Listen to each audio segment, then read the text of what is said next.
Hello mga kaulam! Kakain muna tayo mga kaulam ngayon at talaga namang tanghali ng tapat ay mainit.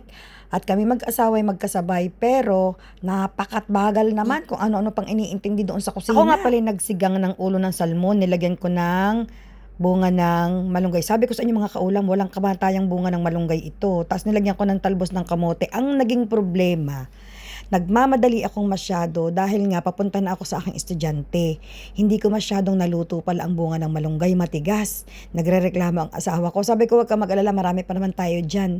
Magluluto ulit ako dahil nagustuhan talaga niya mga kaulam. Masarap daw ang lasa. So ayan, may isa pang burger patty na niluto ako para sa mga ano ko hindi naman naubos. Sabi ko, aking uulamin na.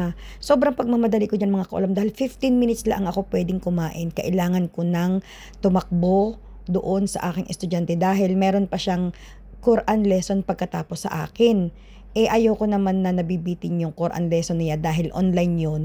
Taga-Egypt, nasa Egypt yung teacher online. So ayaw ko na naghihintay yung Quran teacher. Tingnan naman yun mga kaulam yung box na nasa likod namin. Hindi ko talaga maipadala dahil nung nakaraang giyera, nagsarado lahat ang mga cargo company. Ngayon naman bukas na. Sabi ng asawa ko, next week na daw namin ipapadala dahil medyo nagtaas sila ng presyo. Sabi ng asawa ko, next week pa daw namin kayang bayaran. So sabi ko, sige na lang at hindi pa rin naman masyadong puno ka. Pero kakaunti na lamang ang kulang at puno na mga kaulam. Struggle talaga mga kaulam ang magpuno ng box. Kaya lamang yan mga kaulam may mga gamit din na hindi ko na ginagamit din pagka gayon ipinapadala ko na sa Pilipinas. So, sarap na sarap kami mag-asawa sa luto ng sa sinigang na ulo ng salmon. Dati mga kaulam, i-chika ko lang sa inyo, hindi ang asawa ko nakakain ng ulo ng isda. Pero nung natikman niya yung sinigang na ulo ng salmon na maasim-asim, siya nawili na baga. Dahil sinabi ko, dati nakakabili talaga ako mga kaulam ng laman ng salmon nung mura-mura pa.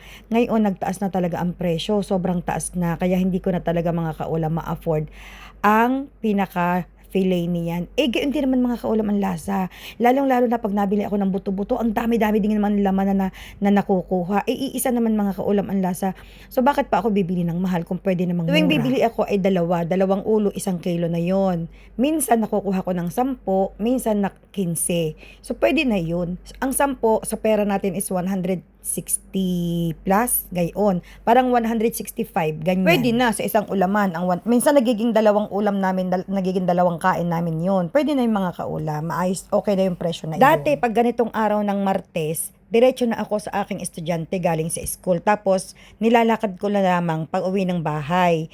Ngayon mga kaulam, sobrang init, hindi talaga kaya. Kahapon, medyo pitik-pitik ng kaunti ang ulo ko. Medyo masakit simula ng umaga. Sabi ko, hindi ako maglalakad sa sobrang init kahit may payong ako. Dahil mga kaulam, baka lumala yung sakit ng ulo ko.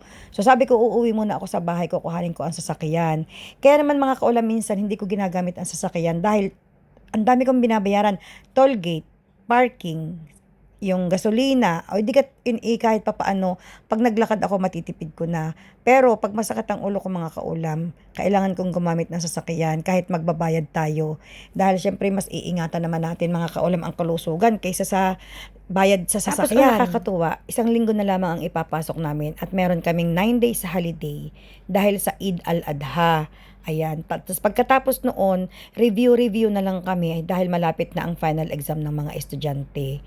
Pero Diyos ko, Rude, sobrang kadami ng aking ginagawa ngayon. Exam paper, tapos revision paper, tapos ang dami mga kaulam, kaya sobra talagang busy. Kaya ko napapansin ninyo may mga araw ngayon akong walang upload dahil talagang mas inuuna ko muna itong tapusin. Ayoko yung i-message ako dahil meron akong hindi natapos. Gusto ko tapusin na itong lahat para pag nag-holiday ako, walang abala. Dahil mga kaulam, pag hindi ko to tinapos ngayon, tatapusin ko to sa holiday. Sayang naman yung holiday ko kung magtatrabaho din lang ako. Plano ko pa namang maglamyerda ngayong holiday. Kaya lamang iniisip ko, kinukwenta ko, masyadong magastos pag naglamyerda ako.